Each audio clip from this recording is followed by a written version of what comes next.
Jason Rzucidlo reporting for AmericaJR.com, being joined by Brendan Flynn, Communications Director of the LA Auto Show. How are you today? Excellent, Jason. Thanks for having me on. Very good, thank you. So please start by giving me some highlights of this year's show. The auto industry seems to have come back, at least in North America, and we're definitely noticing the difference. We're going to have 45 to perhaps 50 debuts this year, and a good 25 of those are going to be real-world debuts. So it's the automakers are pulling out all the stops and bringing out great new product. All right, very good. So can you go over some of those concept cars that will be displayed?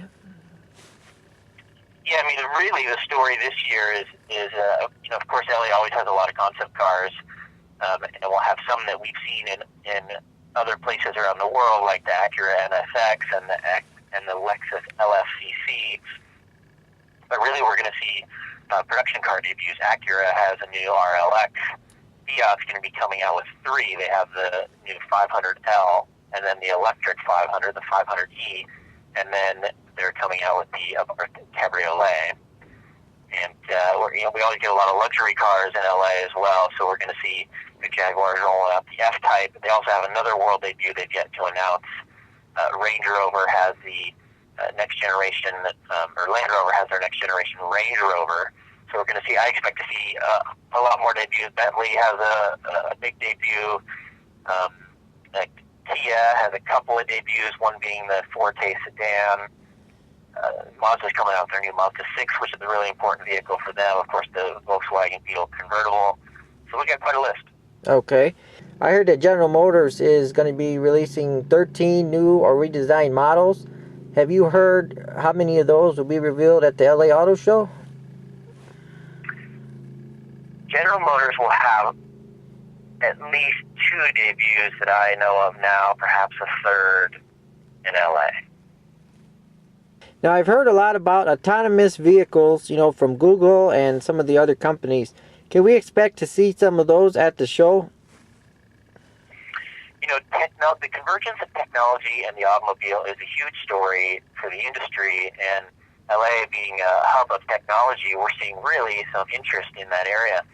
This year, for the first time, we have a special showcase called the Advanced Technology Showcase, and it's going to be featuring pretty major players like Intel and Qualcomm and Telenav, Sprint, a few other big players coming together to talk exactly about that, the connected car. Now, maybe it's not full autonomous vehicles, but it's about vehicles communicating with each other, vehicles communicating with structures.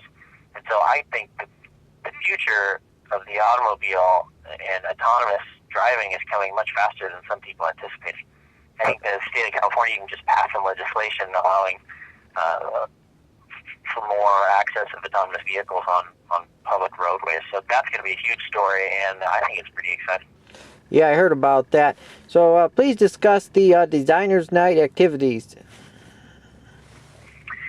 I mean, design is always a big theme at the LA Auto Show. There's 16 advanced design studios here in the Southern California region.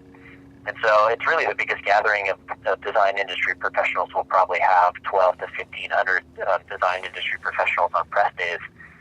And so every year the top design studios go head-to-head to see who can come up with the best design based on that particular year's theme. And this year it's designing the Highway Patrol car of the future, Highway Patrol 2025. We have 7 studios going head-to-head. They're going to be presenting their designs live at the show during a presentation. It's like our own little reality show. It's like our own little American Idol. They get up there and they compete to see who's the best. And then we have a panel of judges, a lot from the top design schools. And then the winner is announced at the Designers Night Party, which is held at the famous Congaroo in LA Live. And we get about 500-600 designers that come to that every year. And it's really the biggest design industry-specific party for the industry. Very cool.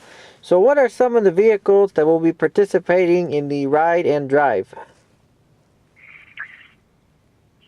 Previous years the Ride and Drive has been focused on green vehicles, which is always a big topic in LA. But like I said before, the convergence of technology in the cars is becoming a huge huge story. So it's now called the Green and Advanced Technology Ride and Drive. Now, this is a press days only ride and drive, and we're going to see vehicles that have not only great fuel economy, but some near autonomous features, cars that stop themselves if you don't apply the brakes before an obstacle jumps in your way, or cars that will nudge you back into your lane. The Super is going to be demonstrating its eyesight technology. Honda is going to be demonstrating some of its technology. So is Mercedes, and then we're going to have probably a dozen vehicles that fall into the electric and plug-in and hybrid and diesel category. And Volkswagen is going to be demonstrating some of their new biodiesel research and testing that they've been doing. So we're still working out the details of the vehicles, but that's going to be a big press days event. And then of course we have a consumer ride and drive, which is totally separate. And I think that's going to be our biggest year for consumer ride and drives. We're probably going to have 14 or 15 brands participating, and maybe 50 different cars for the public to come out and drive every weekend. Very good. So as I asked you last year, can you go down some of the awards that will be passed out during the show? Oh, wow, yeah, that's a good question. Of course, Nielsen Automotive does their Green Marketer of the Year award, and Ron Kogan in the Green Car Journal will present their Green Car of the Year award, which those are probably a couple of the biggest. And then I can't even tell you how many other awards are presented there. I think Automobile has an award. They present their All-Star Award. The Motor Press Guild is going to be doing their Vehicle of the Year award again. The list goes on. I wish I had the whole gamut written down for you. Okay. Now, for those who will be attending for the first time, during the public days, what should they know? Well, they can really go, they should really start with our website. That's a great first place to start. And we've designed a whole new website this year, and it has a better events page. So they can go check out what's happening that day. We have lots of, everything from musical performances to celebrity appearances to autograph signings. So they can really check out what's happening the day that they want, what's happening the day they can go. We also have discounts and coupons for various days online. So really that's the best place to start. There's so much to see. You have to plan for at least 2 hours at a minimum to make it through the show, and that's if you're moving at quite a clip. So it's good to prepare and pick out what you want to see and kind of have a game plan going in there. And then, there's lots of videos on our site now, too, that give you a flavor for what they can expect at the show, whether it's ride and drives or whether it's going down into the aftermarket hall, which is tons of fun. The Kids Fun Zone, which is a feature that's free for all kids coming to the show. So really, everything's kind of laid out nicely on our new site. So do you think there'll be more alternative energy vehicles than last year? Absolutely. We're seeing at the show probably 20 vehicles that fall into the either all-electric or plug-in electric category. So that's a huge number. And then really what's a big trend, an increasingly important trend, is the advancement of your traditional four-cylinder internal combustion engine. I guess I really shouldn't say traditional because they're so advanced now that they're delivering amazing performance, and they're turbocharged, but some people can't even tell they're turbocharged because it's so smooth.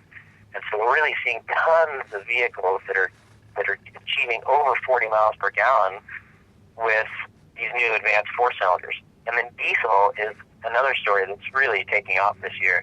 You're going to see more and more diesel products coming out of primarily the German manufacturers, but soon coming down the line from some of the domestic and Asian manufacturers. You're seeing diesel.